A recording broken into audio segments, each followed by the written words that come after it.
When Toy Story came out, it like blew my mind, and that's what I really wanted to do, and I really wanted to be an animator when I was a kid. But I didn't realize that I wanted to write it. I thought, because you don't know how anything works when you're a kid, so watching Little Mermaid, you're like, I want to make this, so I guess that means I have to draw it? Like, you know, like, you don't really get it. And my parents didn't get it either, and they were like, yeah, that makes sense. You got to learn how to draw. Yeah. And then, but then, you know, now, then it was kind of a fluke that I ended up in animation. So my boss on Mysticons, Sean Hara, he is amazing. And when he was like getting the writing room together for Mysticons, he needed some female voices in there. And so he like messaged my agent and was like, do you have any nerdy girls on your roster? Because it's a fantasy show.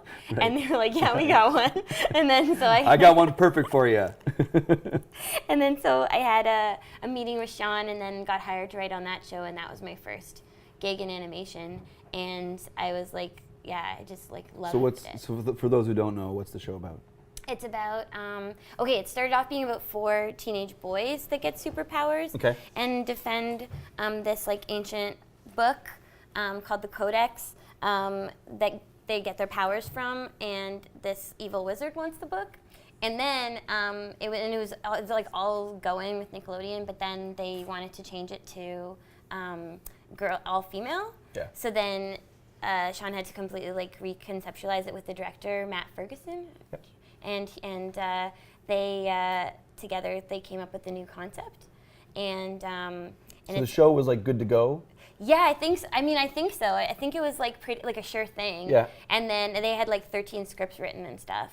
And then it got turned into a girls' show. Make them all girls. Yeah, but then they ended up totally reconceptualizing the show. Like originally it was set on Earth, and now it's set in like a fantasy world. But it's like the modern day like city version of a fantasy world, which is really cool.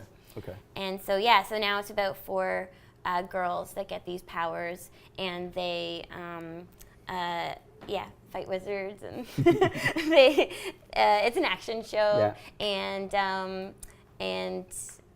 it's really great because it's very grounded. Like it's really about these like girls being friends and having conflicts with each other, but then also like coming of age kind of. Yeah. So it's a show with continuity. Yeah, it's kind of serialized. Yeah. Yeah. So that affects the writing. That's a different kind of, so because cartoons, a lot of what we talk about in terms of the shows that we're seeing today, we have the 6 to 11 comedies. Mm-hmm. Those are kind of like, they have that automatic reset button. It's like the standalone episodes, but you're coming into it from a very episodic story arc kind of a show. Yeah, because like with fantasy and with like an action show, you kind of want that. Like you want what's the arch plot, and how's the bad guy gonna like sort of chip away at their massive plot, and by the end of the season they have the foil. Anyways, it's like so yeah, for that show we had to have actual writing rooms. Like for most of the 6 to 11 like 11-minute comedies, you're in the writing room for like maybe like a week, but usually it can even just be one day or sometimes like one afternoon. And you just like, everybody comes in with their pitches ready. Everyone pitches their stuff. Then all the writers like kind of glom on, and they're like, okay, it would be funnier if it was more like this. And then everyone, we sort of like break it as a room, that break the story like into beats. And then the writers go off from there and write it at home. But with Mysticons, we did like, we did 4 weeks at a time, then we did 2 weeks on, 1 week off, 2 weeks on, and then we like broke it as a group because we really had to find like those tentpole moments for each season and stuff. Right. So have you had so you got the call when the show got repurposed to a girl-driven show. I was on the boys one. You were already on? Yeah, and then I was brought over onto the girls one too. Okay. Because I know that we're seeing a lot of, because all of a sudden, like we talk about like trends in broadcasting, all that kind of thing. We're seeing a lot of like kick-ass girl hero, everything. Everything is all of a sudden like, take the show, make a kick-ass girl hero, kick-ass girl character. Does that work? Like with Mysticons, you guys had to really, so you really had to go back and retool and make it, because it still needs to be genuine. Oh yeah, you have to still, those have to be their own characters. Like you have to make them three-dimensional. And so I think it really did work, but it took a lot of work because you had to really think about, like, we have long discussions about what kind of people these girls are. Yeah, because you can't just all of a sudden make them a girl. No, because you kind of have a different set of struggles a bit when you're a girl, like, you know, when you do, and guys have their own thing, you know, like, and then there's like crossover, of course, you know, because it's universal. But I don't know, there's a slightly different set of things for girls. So yeah, we had to think about each character, and yeah, we had a lot of discussions about, like, and we still do, because you need to really talk about the characters and really know the characters in order to come up with good stories that are going to test those characters and their traits. So it's important to know who they are to come up with good stories and know how they're going to relate to each other. So do you have any, because I mean, it's the kind of thing I do, I mean, because we go to whatever, like you go to Kids Scream, and everyone's always about asking broadcasters what they're looking for, and it's all that kind of thing. And it spiked into, like, girl this, girl that. Mm-hmm. Do you get that call? Get the call? Well, I guess, so is there an aspect of this that is, I mean, because you're a female writer, and also there's a propensity towards female-driven shows, but you want to make sure that that's still authentic. You want to make sure it's still coming from the right place. But do you see a lot of that happening where it's like this could have been it's a boys' show, they're switching, like you're talking about one example of that. But I know that happens out there a lot, and it's sort of like it's when it's sort of commercially driven creative changes, you know, like we're trying to adapt, we're trying to, like, and the risk is losing the authenticity in that process. Like, have you had that call because you did it on Mysticons? Well, okay, so when I started pitching in animation, like, a couple years ago, like pitching my own stuff, I had a show idea where the main character was a girl, and I was told by multiple people, you have to either switch that character to a boy or your show will never get made, because only boys watch cartoons, girls watch live action, and that's just the way it is, and that's not going to change. And I remember being like, well, I don't know, because I think things change. And then they did. And, you know, and like now, because I had another show that I was pitching where the main character was a girl, suddenly people were like, what? Tell us more. So I think that the pendulum just swings, and people are more, I don't know, aware, and like they're more, I don't know what it is. I don't know. Someone's got to break a rule for the new rule to exist. Yeah, and I think that's the thing too. It's important to tell creators who are coming up with their own stuff, is that people are going to try to tell them that, oh no, that's not the way things are done, and that doesn't happen.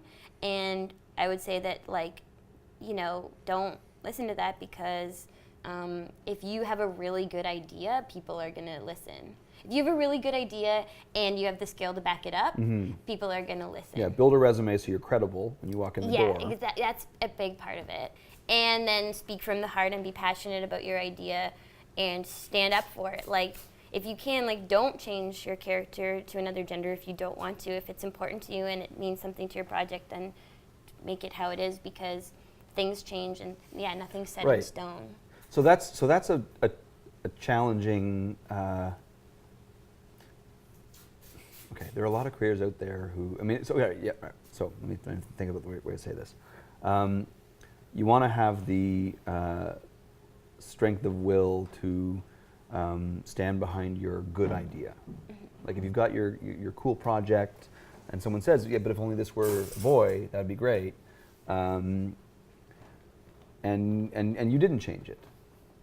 No, well, I actually didn't end up doing anything with that project. It's still, like, on the shelf, but I had a new idea, where there was a girl. But the market came around. Yeah. And now it's tough, because there are plenty of people out there. Like, I get a lot of pitches, and I try to always be very very honest. And it's tough. It's like I'm always so grateful when someone pitches me something. I'm like, I tell them, it's like, thank you. I'm so glad I didn't have to be diplomatic. Yeah. Like, I can just tell you this is awesome, and I like it, and it's cool, and that's great. Some people, like,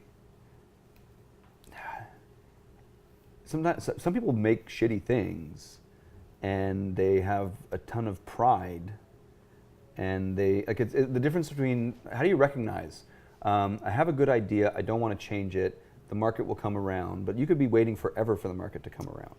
Right, and you secretly don't know that it's shitty, like you don't Maybe, like. but even on the other side, so that's the risk in it. Because I guess a lot of people get to that place where like, if I did change this, Right. and I mean I'm a little bit that way in terms of I've got some things that are precious to me, and I said it. So when I come in as a development person like the last time I did it at a studio, the first conversation was, if you've got that precious idea, that it has to be this and it's all that. Don't bring that to me. Like, go make a little film. Yes. Because I'm going to take that and I'm going to pitch it to a broadcaster, and that's a collaborative thing. It's going to be tweaked, and it's going to do this, and it's going to do that, and that's mainstream TV. Yeah, you don't want somebody to kill your baby if you really care about it. Yeah. No, I get that. And yet, the market is also saying we want your baby. We want these creator-driven shows that are all about you and your heart and soul is poured into it and all that kind of thing, and yet then they turn around and they say that but make it a boy.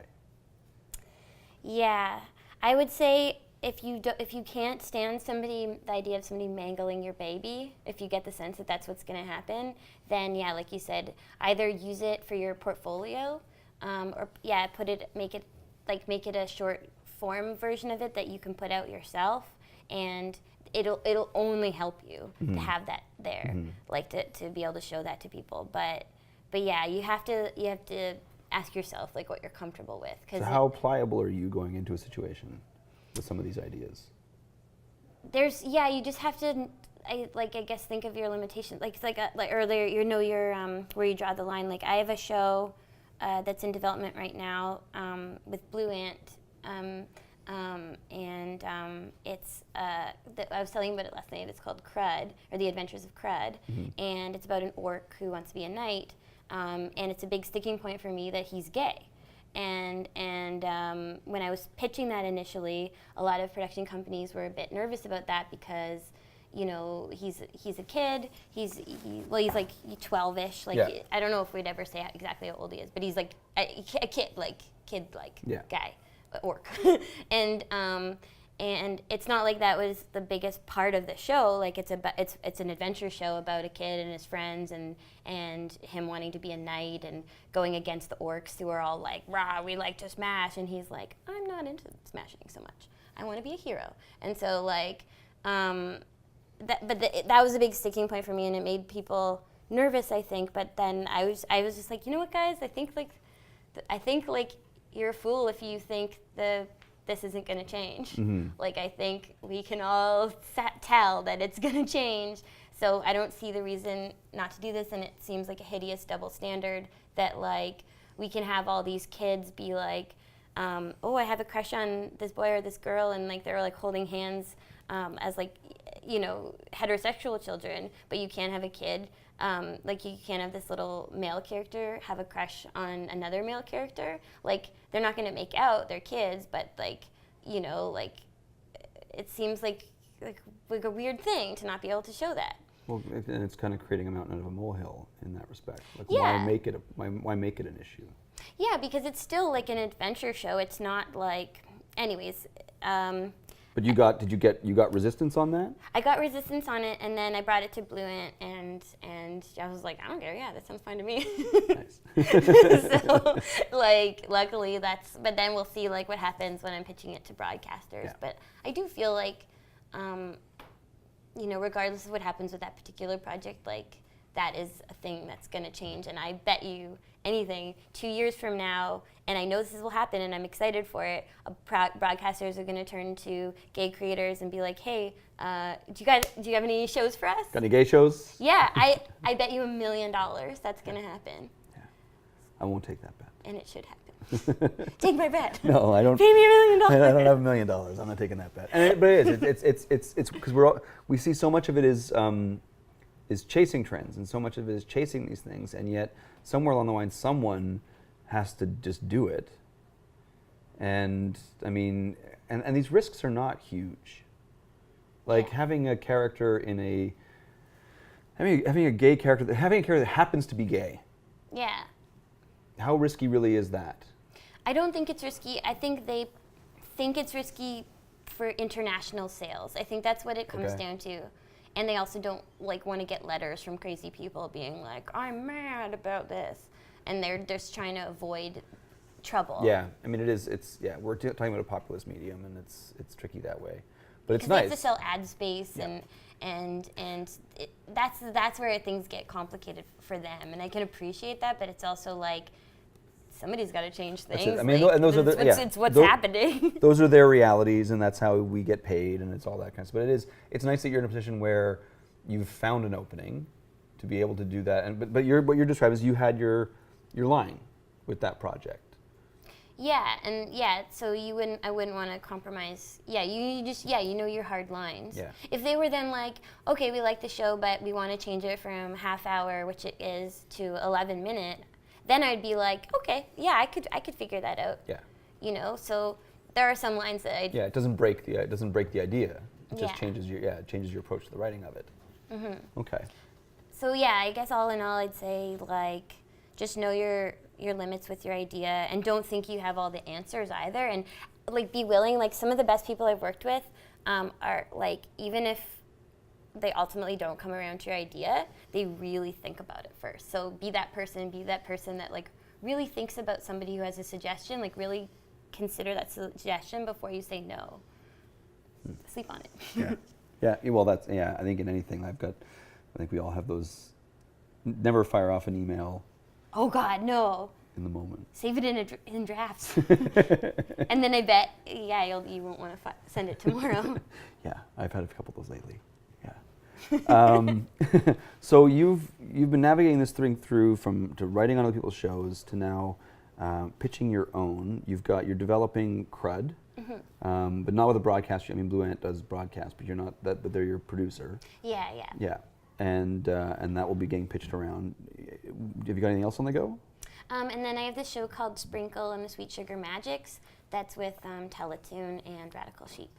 And that's a show that's an 11-minute show about a little girl who's super, super, super, super shy. Like she has, like, it's like painfully hard for her to speak in public. But then she has like a really rich inner life, and then also with her close friends and her family, she's like totally relaxed in herself.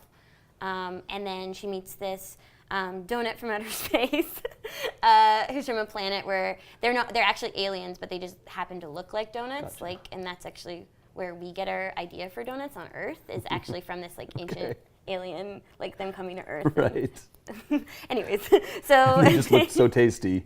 and they all each have their own special kind of magic that comes from their individual flavor. Like Sprinkle has she's a jelly donut, and so she uses her jelly to like manipulate space. Like she can like change things, and like basically her jelly's magic.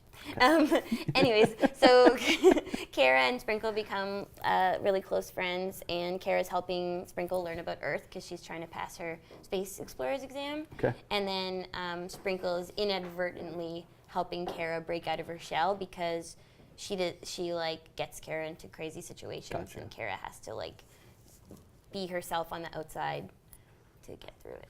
We talk about to our creators where it's like no idea too stupid, no idea too crazy, no idea too wacky. Because if you throw out that if you were to say that cartoon idea to your mom, Yeah. or to like when I say half the sentences that come out of my mouth, sorry, I touched my mouth, to my parent, they're like, I can't believe you have a job that allows you to say those sentences. Like these things just sound like ridiculous things. But at the same time, like just having a show about a donut and a girl and but it's all the things you put into that. It's all the things that you have to build to make that into a show that people can connect to and relate to and understand these characters and have them be rich, strong characters, all that stuff we always hear from broadcasters, but not everyone really knows what that means. So you walk in the door with a shy girl and a space donut. Yeah. But it's not a show about a shy girl and a space donut. No, and I think like kids, they don't even like think too hard about the fact that it's a shy girl and a space donut. They just want to see like a show that's like funny and interesting, and that they like the characters or whatever. Like, like I think it's adults that get hung up on that a space donut, that's wacky. You know, I think. But who is that space donut, and what, like, it's about the relationships between these two people. Yeah. But you've had to craft all that. You've had to. Well, I'm trying to make them like really grounded. Like I'm really think about their personality traits and their frustrations, and their like try to make them, you know, just as grounded as you'd make it on a live action adult show. You want them to feel like real people. Mm-hmm. And that's what I think a lot of people don't get. Like SpongeBob's not about a sponge.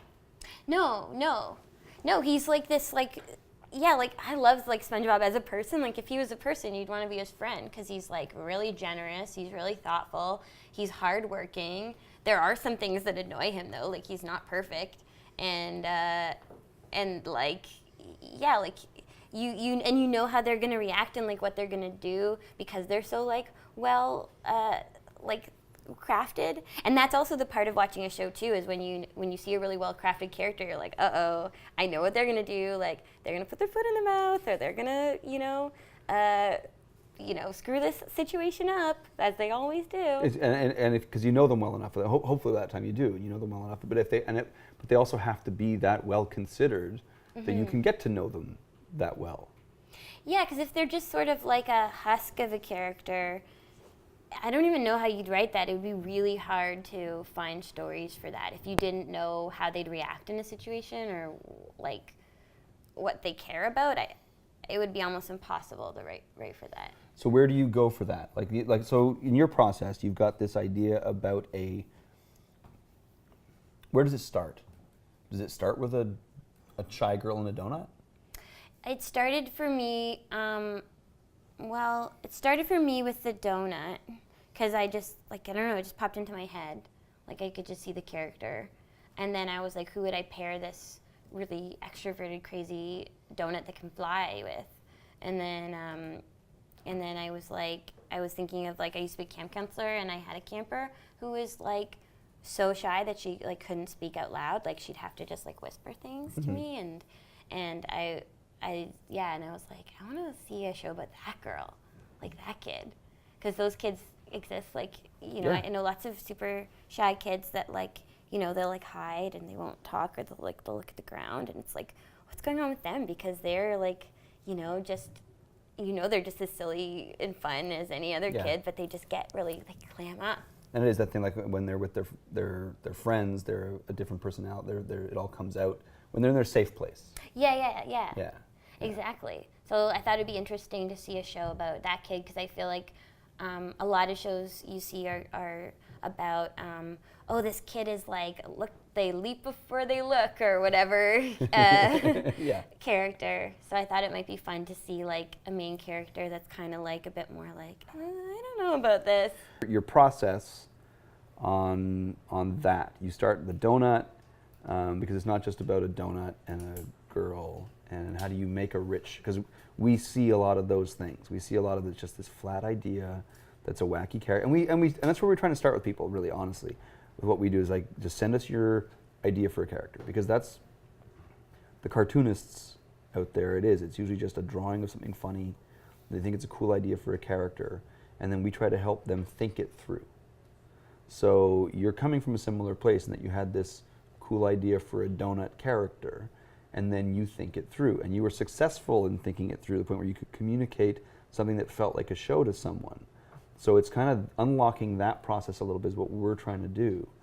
So what's the process of taking your donut and making something that can work as a show?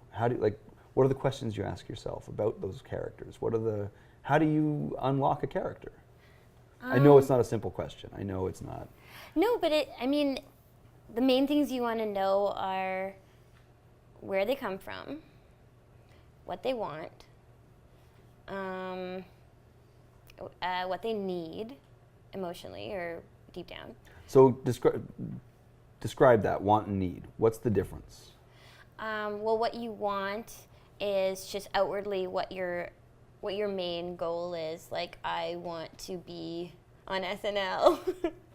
And then your need is when you realize that your main goal shapes you, but might not be what you actually need. It's your main goal. What you need might actually be to write for animation. So it's kind of like the character has to have something that they want, like Frasier. Like Frasier wants to be talk of the town, fancy pants, guy, run the wine club or whatever. Okay. But what he needs is to be like with his family and be brought back down to earth by, Okay. So the need might surprise you. Yeah. In terms of the superficial want, the more superficial want, because the want is still not necessarily superficial. It's still something that drives a character.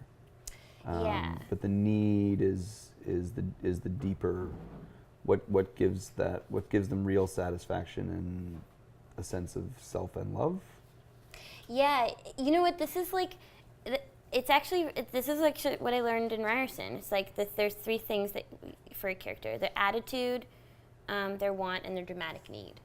And the attitude is how they like move through the world. And that's like their behavior. Like, are they shy? Are they extroverted? Are they the kind of person are they sneaky? Are they like that kind of stuff?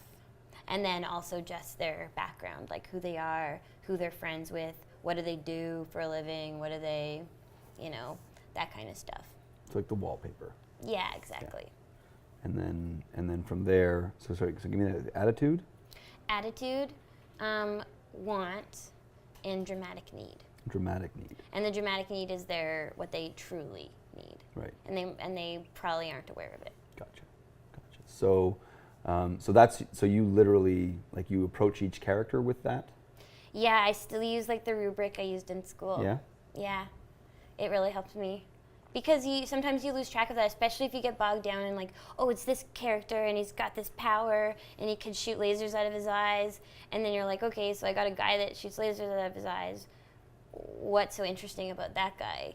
Well, maybe he accidentally, destroyed his house when he was a kid with his laser eyes and he carries that around. Right. Like, that's the stuff that's going to make somebody like more interesting. Yeah. Like, so I guess you just have to take your character and then really think of them like they're a real person. Okay. So with the case of your donut show, you have this donut idea, this donut character. You move on to the girl because you're trying to see you want to enrich this character by then having it something to play off of. Yeah. And interact with that will complement and then drive story.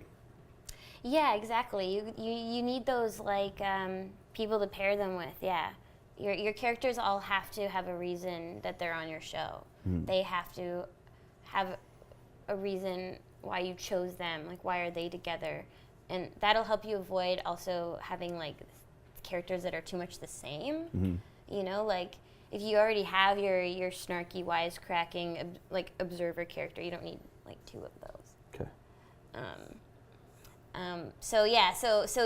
But your core cast, you want to find characters where, because you want a never-ending supply of like potential conflicts also on your show. Like, you want to find also places from story, and not that every episode Sprinkle and Kara are gonna fight, but I know they're always gonna have they're always gonna approach a situation differently. And that is, so it's not limiting.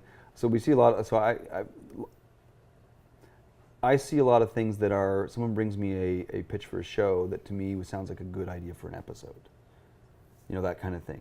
The story engine isn't strong enough to sustain 3 seasons, 4 seasons, 5 seasons. Really, it's a story point, or it's a plot, as opposed like to a short film. Yeah. So it's being able to recognize how to create something that will keep telling stories, and that does come. That's where we get to all this talk about character. It comes back to character.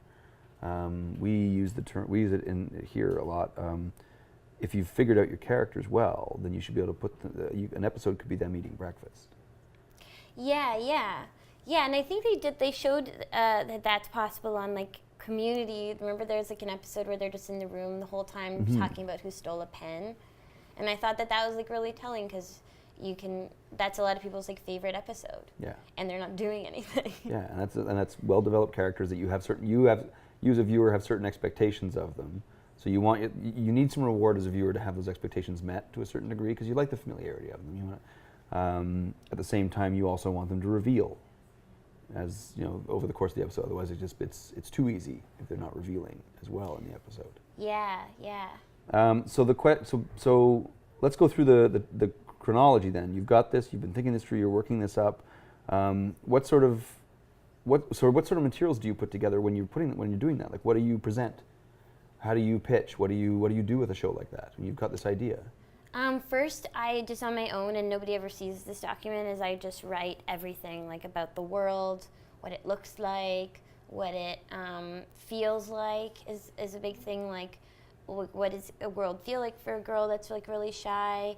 What does it feel like when she goes to Sweet Sugar Magic Land, which is Sprinkle's planet, and what's the vibe there? Okay. Like, just write and write and write and write and write until I feel like I know the show, because when you go into a pitch meeting, you're going to get asked such random questions. Like, you really need to kind of know, not know, like you can also fake it a little bit, but have an idea at least, like, so it doesn't totally catch you off guard. Yeah. And then the actual document that gets sent out after you have the face-to-face meeting, because usually, sometimes they might see it before, but I find a lot of time you pitch verbally first and then you send the document. You'd want to do like a 1-page, just the main biggest sweep of the show, like maybe start on the log line, Yeah. and then fill out the rest of the pages is like easing you into who these characters are, what the main premise of the show is, what to expect. Like, I usually end the first page on like, so and so and so and so will often go on like these type of crazy adventures. Like, you kind of like paint a little image of what an episode might look like a typical episode. And that's the first page. And then after that, you write up character descriptions, like sort of like a blurb on each of your main characters. And then you might want to include a couple like springboard ideas for episodes, so that would be like a paragraph on each episode, just being like, this is what an episode might look like. Right. So it's a not too complex. We're not talking like Bible. It's a fairly brief rundown of what the show would be. Now, when you're writing character descriptions, so this is something that a lot of people don't know to. It's an opportunity to also demonstrate the relationships in the character descriptions. Yeah. It's you want to make sure you say that too, like you want to say how the characters relate to each other, like how they feel about each other, especially the main characters. And with the secondary characters, usually it's like how they feel about the main characters. And then also you want to indicate sort of their purpose story-wise, because characters often have like a reason why they're there. Like, they're the people who deliver information, like they're the ones who are like, oh, that's a wormhole, like, and like, or they're the people who present the conflict. They're like, here's your mission, you know, like, so you also kind of want to touch on that, their story reason of existing. Right. Oh, I'll say with Bagel and Becky too, what helped for writing it is there was a demo, like, I forget how long it was, like maybe like a 5-minute demo made, so that way I could see how the characters moved and what kind of things they did. Like, I could get a sense of the visual style. So when I was writing it, I was like, I remembered that like in the demo, I think you see like the sun has a big smile, and so I was like, okay, I know now, like that helps a lot. Yeah, you know what your tools are, you know where you can go with it, because you've already seen what the language of the show is. Yeah, totally. Yeah. How is that in communicating for your own show? How is that in working with? So now you're working with an artist. Yeah. Do you know Stephanie Ramon? You very well. Yeah, she's the designer. Awesome. Yeah. That's amazing. Yeah, she's so good. Steph is great. Yeah. I love her designs. Like, she is a creator too. She has a show that, I mean, I don't know what she's up to. I don't want to give away any surprises. Anyways, but she's an incredibly imaginative person. Yeah, no, I worked with her on, we had some shows that, we worked together at the studio before, and we developed a few things together that didn't end up really going anywhere, but she was fantastic. She's one of my favorite people. She's really, really good. I'll show you her designs after. Okay, cool. That'd be great. And I might have some of the older designs from this other thing that I can show you too, because they're really cool too. It was such a cool show that we just couldn't make it place at the time. It's just, yeah. Anyhow, no, that's the congratulations. She's amazing. And how is that relationship going? How is that working together with her? Do you see each other? Like, have you done a lot of work in that area yet on it, or is it just sort of like first round designs and then you're trying to? Yeah, just so far it's just been like the character design from one, I don't know what you'd call it, like perspective, like one, like straight on kind of. Yeah. And then she did she's done a few background designs. Okay. But it hasn't gone further from there because I think the next step will be like making they're gonna make like a 5-minute Leica. Okay. And I think, yeah, I don't know what I'm allowed to say. It's okay. But yeah,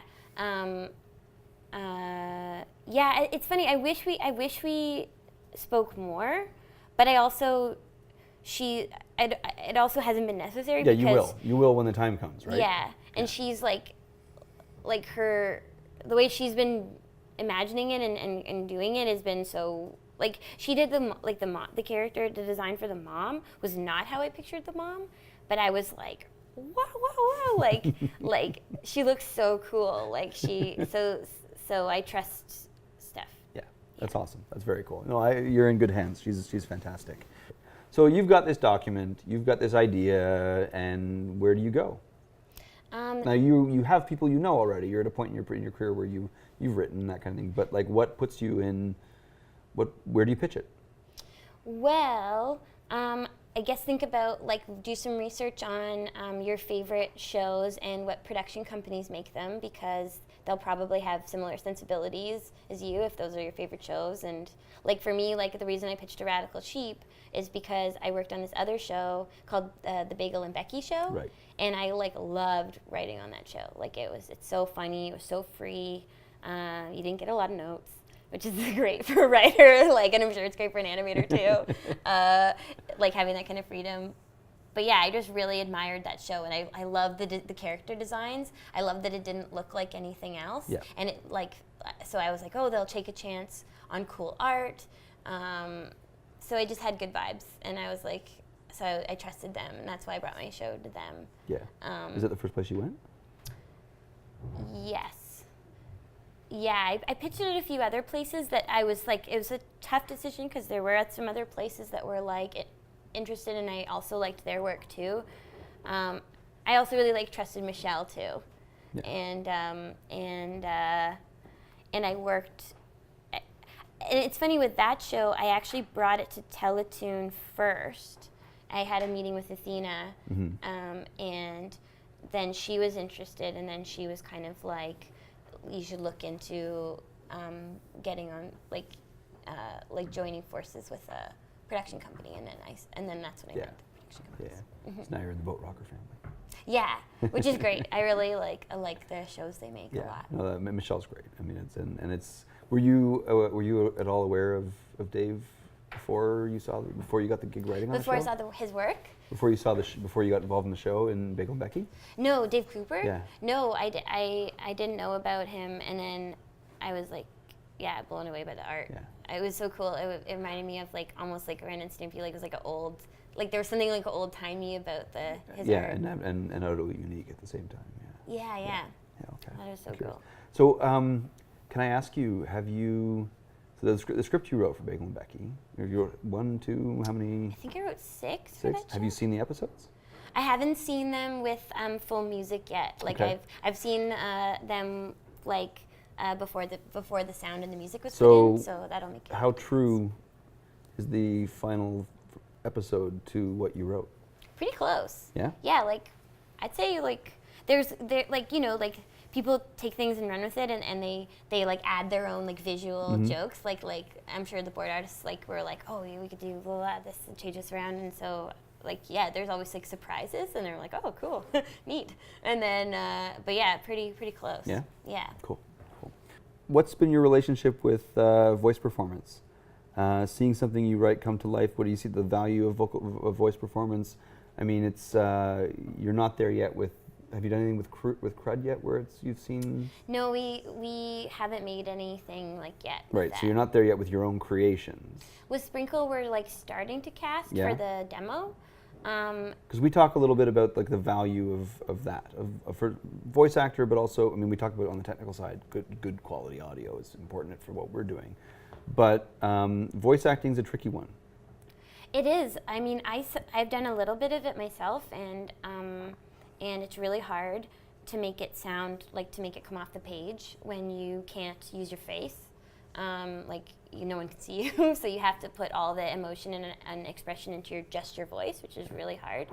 And I think that it's so valuable because you also never know. You also have to be open to changing the characters a little bit, because sometimes you don't even really know a character until you've heard the actor. Right. And then the character shifts based on the actor. Like that's happened on a lot of shows I've worked on where you think this character is one way, and then you hear this like performance of this actor, and then you're like, oh, I never saw the character that way, but the scripts start to change to reflect that. You'd unlock something. Yeah.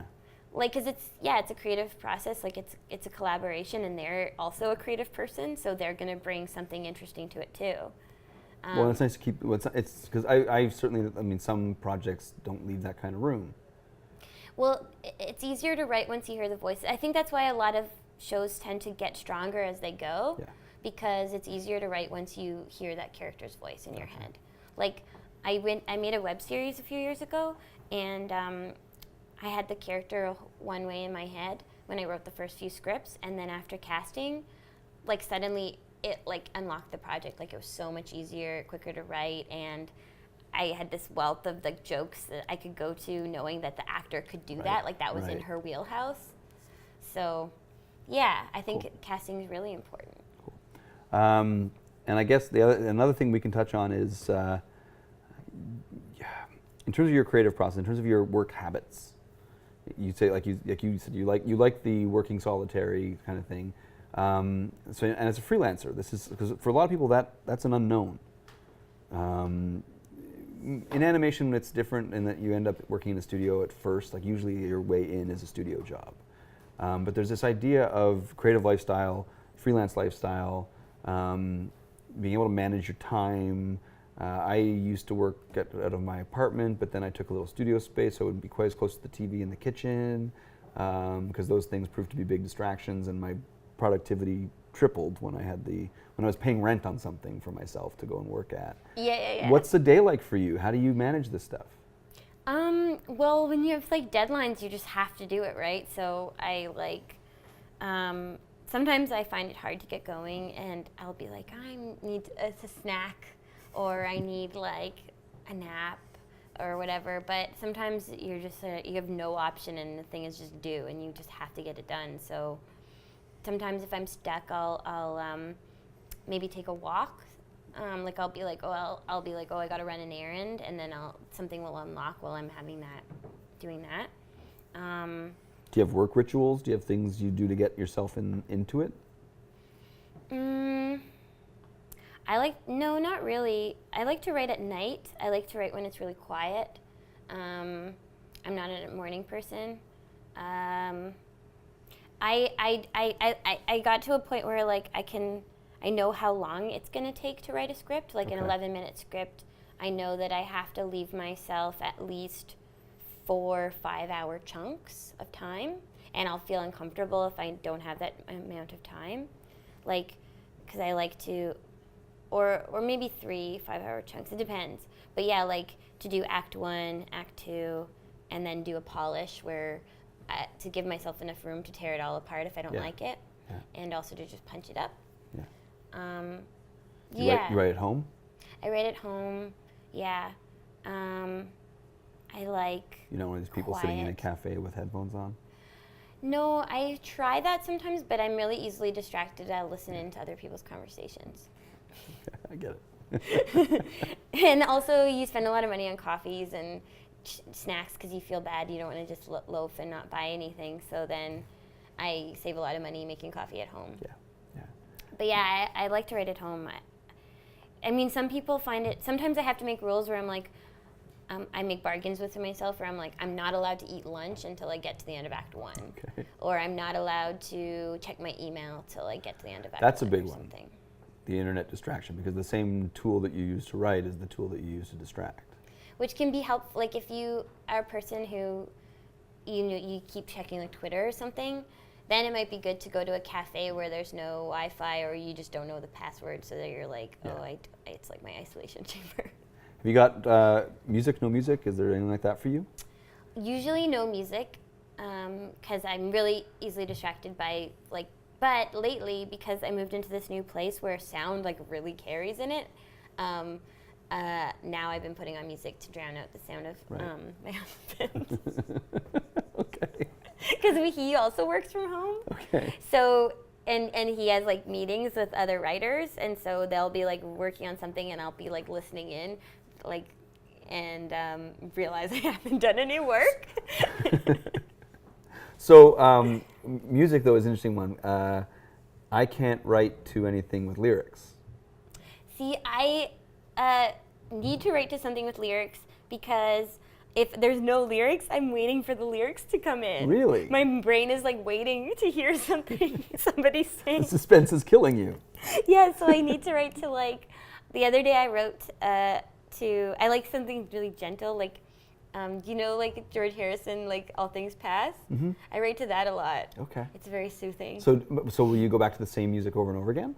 That's a way to stop, if you get distracted by lyrics, then you won't be like listening for it if you already like. Yeah, the Weezer Blue album was like my first 2 years of my working in animation. That's It was like that constantly, to the point where it's just not, it's so well known in my brain that it's like the one thing I can listen to and not get distracted by. That'd be a good vibe because it's like upbeat Bouncy, enough that you're yeah. like, yeah. And they throw in references to like Star Wars and stuff like that as well along the way. So it worked. It worked for me then. I don't know if I use it as much now, but it is like, because it's, but words distract. Words distract for me. It's a tricky one. What else do you listen to? I'll put on a lot of like instrumental jazz. Oh, that like old. Yeah, like classic, like old, like not John Tesh kind of today warbly crappy jazz, but like stuff that is like the songs you would know from somewhere. Right. You know, like they're familiar, but they're not so. They're engaging and they have pace and they have bounce, but there is something comforting and familiar about them. But at the same time, they're not distraction. They're not, you know, they're so it's sort of soundtracky kind of stuff. I know a lot of guys who write to movie soundtracks. Yeah, I know people that do that too. I can't. It doesn't. There's no. I don't know. But people seem to like it a lot. There's a lot of tension in it. Sometimes I write to Vangelis. Yeah. But the like later stuff, I tried to do it to the Blade Runner soundtrack, but I also couldn't find a version of the Blade Runner soundtrack where you don't hear Harrison Ford talking on it. Yeah, they have all these samples from the movie. I was like, couldn't find one that was just instrumental. Yeah, that would be very distracting. I don't think I could handle that. Yeah. But yeah, I know a lot of people that write to movie soundtracks. Yeah, it like seems, scores. and it is. I think it's more. Also, I think it's what you're writing. Yeah, actually, that's a thing too that really helps me with creation. Is whenever I'm creating a new show, I always try to think what the soundtrack for the show would be, and then I try to immerse myself in that music. So for like Sprinkle, it's really like female vocalist. Like 80s, like lots of Blondie, nice. And then also for that show a little bit of like La Tigre too, like really kind of like with a lot of electronic like keyboards and stuff. Yeah. And then so you build out a soundtrack for it essentially for yourself. Yeah, because it helps you it helps me get in the zone to Yeah. have like a soundtrack for each show. Yeah. Cool. Yeah. So you grew up on the Disney stuff. You wrote a SpongeBob and a Simpsons where you're so clearly you were a cartoon fan. Yeah. And even from the get-go. Simpsons, like I haven't watched it lately, but it was like the most formative show for me. Like it was my favorite. Like Simpsons season like 1 through I'd say 8 are like perfect to me, and like they're probably it is my favorite show. Like, you know, like I feel bad I haven't watched it probably in so long, but I don't think you're alone in that. It's okay. Now, as a kid, like was animation something like I watched cartoons with my mom. like she takes full blame for not raising a dentist, even though she always wanted one. What was your relationship to cartoons in your family? They were like, my parents totally were supportive. Like they put me in those classes at Sheridan, even though I just didn't go anywhere. They were totally like on board, and my mom always has been like, I know your dream is to work for Disney. I know your dream is to work for Disney. And when I was a kid, I was like, yes, it is. I'm gonna work for Disney. And then I was like, I'm gonna work for Pixar. And then like I don't know if the Pixar thing's ever gonna happen, but yeah, now I write on shows that are on Disney, and it's really cool. But I think like she's always kept track of that dream, even though I let it go for a while. Oh yeah. She's always had that in the back of her mind, that that's what's gonna happen. So, what's your family's relationship to the arts in general? What do your parents do? My parents are both teachers. They're teachers. Yeah, they love that. Like they go see probably live performances, like a few times a week. They love the arts. Like they see all the movies. They see like plays, musicals, dance shows, music. Like right. So the idea of having a child that moves, like, because there are, like I joke about it. My mom always wanted a dentist. That's the kind of that throw thing, you know. And it's like, and yet I clearly had to have had support for me to end up in this position, you know. But not everybody does. Like it's a hard thing for people to envision that there's a stable career environment for people who are arts driven. I think it's scary for parents because they imagine you being like a starving artist, and you don't want to think of your kid being starving. And I think I think even now sometimes my mom will be like, she'll be like, do you think you could still go into teaching? Like even now I'm like, no mom, I'm fine. Like things are going really well. And she'll still like have moments where she's like, yes, but what if can you, like she'll ask me if I would want to teach writing, and I'm like, maybe one day, but right now things are going well, I swear. Do you have any siblings? No. No? Anybody else in your life so you had a writing teacher that meant a lot to you? Yeah. But anything early on, were there any models for a creative, if your parents were clearly supportive, but was there any model that of going into the arts? Still today, it's a bit of a nonlinear choice, that you can find a job in this thing that you love. Yeah, and it's hard for people to conceptualize how you get a job in the industry because it's such a weird path. Like no two paths are exactly the same into it, and then a lot of people don't know how it works. Like even people in it don't know how it works. So it's hard to convince parents that it's possible, but it totally is. And you just have to work your ass off and hustle, and also kind of be good. Yeah. Is there a dream job? Is there a fantasy? Is there still a goal there somewhere that is to do that one thing that maybe? Yeah. What is it? I got goals. What's the wish? What's the dream job? Well, like right now. Right now I have this miniseries. It's live action though. Live action miniseries in development with Disney, and I'm hoping that goes. And then if that goes, it would open up a lot of doors for me to do this is different than animation, but other live action stuff, because I really want to write a series. This is going to sound really specific, but I really want to write a teen series set in the 60s at an all-girls school. Okay. It's a very specific dream. and then But it's not a murder mystery. It would be like a coming of age. My favorite type of show or movie or anything is a coming of age story. I love a coming of age story. Okay. It kills me. It's like such a tender time. I love. Sorry. It's okay. You got it over here. It's fine. You didn't hit me. But that's my favorite. That's like my dream project, is to write a coming of age show, Cool. like the Wonder Years, or like Freaks and Geeks or something like that. Yeah. That's my favorite thing. And then, one day I'd love to learn how to write a feature, and because I love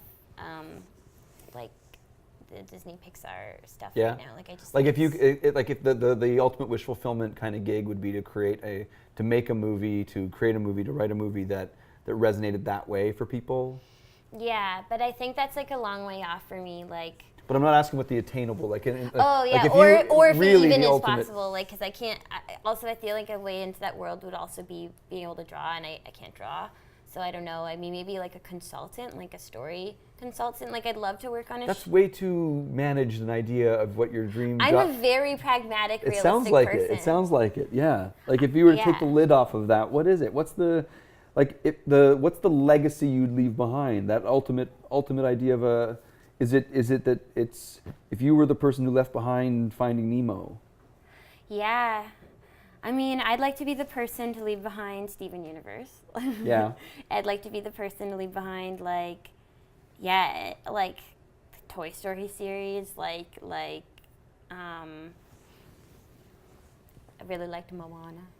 Moana's amazing. I loved Moana. I was like, lately I've been like, anytime something like an argument comes up about like, you know, people being sexist or something, I'm like, really? In this post-Moana world? Like, I loved Moana. I would love to make something like that. Yeah. And something that like resonates with kids and that they remember and, So so you do believe in the power of this. oh my God, yeah, that's like the biggest draw. Like I think a lot of adult shows do resonate with people, and it's really important. But I think that the bigger draw for me for kids, working kids stuff, is I'm like, this could actually like make a difference in that it's like giving kids messages like in a tender time where they're soaking things up, and also they watch it and they rewatch it. Yeah. Whereas like sometimes adult things can like disappear, especially, and they're like a lot more trend related. But I think with kids stuff, it can be more timeless, and people will remember it like the way you remember shows from your if you childhood. do it right. Yeah. And that's where I think the trap we fall into in what most of what we do for a day job. Like we miss the mark because we make these shows that are talking at kids, and this is really broad terminology, but we do. Even when we don't know we're doing it, we're still making these educational shows and these heavy-handed messages, and they talk at children. And when you make the Steven Universe reference, you're talking about a really entertaining show that educates by example. Yes, yes. And so the kids don't know they're being fed positive ideas because they're just watching a fun show. Yeah, that's why I'm like so excited to see how kids now turn out, because I feel like they're getting like all kinds of cool messages, and I'm so excited about them. And I sometimes feel like I feel like a crazy person sometimes because people I know, like I drink the Kool-Aid, the power of like Kenneth on 30 Rock. Yeah, You know, like, and that was what the heart of that show was that you had this person who believed in the power of television in a really aw shucks golly gee genuinely earnest way. A number of years ago, I took the tour at 30 Rock, and the opening little movie you see, it talks about how and sure, it's a guy who bought his first radio station, so his dad probably had oil money, whatever the hell that, like his dad's oil money bought him his first radio station, but it was one of these like really kind of old-timey stories of how this thing that is NBC, that is this thing that goes into everyone's home, was willed into life by an individual who believed in the power of broadcasting in this really 1950s kind of like broadcasting old American. I teared up. But this is the stuff that really because I really believe in it, and it's because it gets and when you read the story of Sesame Street, these people that did this thing that gets into kids' homes and gets and shows them it's okay to be who you are. It shows them we get so hung up on the educational programming, but the real thing is it's okay to be you. Mm-hmm. And those are really bigger lessons. And it's showing an example, and it's showing you that you're not alone in the world, and it's all these things and TV does that in a huge way. And like I said, I feel like a crazy person because I believe this shit so firmly, and it brings tears to my eyes because I get excited about it. I'm with you, man. I'm not kidding when I said I'm a really optimistic person. Right? Yeah, I really think that's like, I really think it's beautiful, and I think that's why representation is so important in on TV, because if you're going to empower people to feel like heroes and feel like they can do anything, then you should do that for everybody, so that we all feel like we can do everything, like that we all feel like empowered enough to do like whatever, like not that you have to like save the world or but like and it's just in your own little way you feel like confident. Yeah, and it's okay not to have that be your goal too. Not everybody has to save the world. No, yeah. You know, like that's it. Like, because when you start talking about like empowering it, but people think of it in those broad terms. Like it's everyone's got to aspire to be this thing. But it's no, just be good to each other. You know, don't hurt anybody. But whatever you're doing, do it. Whatever you're doing, do it all the way. Yeah, yeah. And I think the really good shows, while they're entertaining, they do that for you, because that's what the kids need. That. I think so. Like, I think it's good to show kids like a positive view of the world, because sometimes I'm like with an issue show, you're like, oh, do you want to show people being bullied? Do you want to show like sort of the negative things? And it's like, or like the thing I love about Steven Universe is that it doesn't really do that. Like, it doesn't really like start from a place of putting something down. It just shows you almost like this like almost like already like utopian way of being, like a really accepting way of being. Lead by example. And then that way that idea of being negative doesn't even need to enter into it. Like, you don't need to start from a place of being like, don't worry because people are going to be bad to you. If you start from a place of like, be nice, and maybe that. Then maybe everybody will be? Yeah. Because I think like as an adult you look back on things being like, oh, I think we should show like the dark side of things, but then you're like, well, but the kids haven't had to experience that yet, so why don't we show them how things could be? Right, exactly. I love that that my kids are growing up in a world where Kimmy Schmidt is just a show, but I've got daughters, and my daughters hear "Females Are Strong as Hell" as part of a theme song, the way I heard "Everybody Knows Your Name" on Cheers. And you layer, because why wouldn't you? Yeah. You layer in this stuff where, because it's more that there's just been an absence of it, and it's so easy to put something positive back out in the world. It's even easier to put something dark and negative, and like it's still a challenge to put something positive out and have it be that. Like, I really feel like Kimmy Schmidt was like Tina Fey's list of things she was not allowed to put into shows before, and she said, well, I'll make a show about all those things now. Yeah. Like my male lead will be a black gay male who's not a romantic interest. You know, like all these things that like, well, no one would ever buy that. Well, now I'm Tina Fey and I've got hits behind me, so like let's take all the shitty notes I ever got and put it in a show, and that's gonna be the concept of the show. Yeah. And a lead character who just doesn't know how to be anything other than who she is, and is true that whole time. Like it lost its way a little bit in the second season, but the first season is great that way. Yeah. Yeah. Anyhow, sorry, Brilliant. total tangent. No. But it is. It's more, and I think that's part of the quest that that the broadcasters don't know that's what they're looking for, but they're looking for authenticity in terms of their creators, and I think that comes from people who really believe in what they're doing and understand the power of what they're doing, and who it affects.